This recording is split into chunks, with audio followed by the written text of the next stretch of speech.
July was an emotional roller coaster of cannibalism, vampires, forbidden love, hot daddies, and just really weird, gross men. And I'm talking about my books. So let's get into everything I've read this month with my rating out of 5 stars. The first book I read was Tender is the Flesh. This is written by an Argentinian author. It's essentially a dystopian horror where humans replace livestock because this virus attacks all animals, and basically if humans eat the animals, they die. The book is super disturbing, it's very gross, it's very visceral, it might make your skin crawl, but it's a really interesting and actually quite powerful story. I think on the whole, it's an allegory of capitalism, consumerism, patriarchy, and also some people see it as sort of a criticism on meat eaters and the meat industry. There are a lot of things that you can interpret this book to be. I will admit at some points I did find it a bit boring because it was a little bit too personal. And when I say personal, I mean about the character. And I didn't really like the ending because there was no sort of redemption and we didn't really get answers as a reader,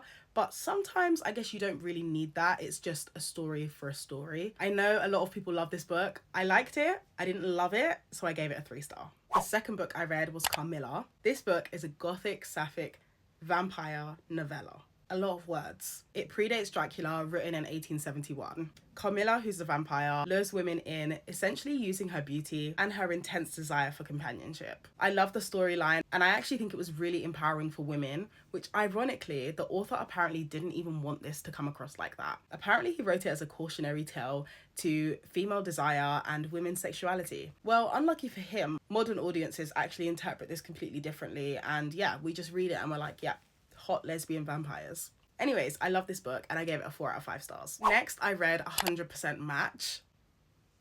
Now, if you're into splatterpunk, you know what I'm gonna say about this book. This book was gross, it was very dark, but I actually found it really funny. The reason I found it funny is because we follow this guy called Bartholomew, and he is basically really ugly and he's like a really unwanted man in society's standards. But he also thinks he knows everything about women, statistically that is. He knows exactly what they look for in a man, what they look for in a relationship, and he knows how to increase his percentage of finding his 100% match.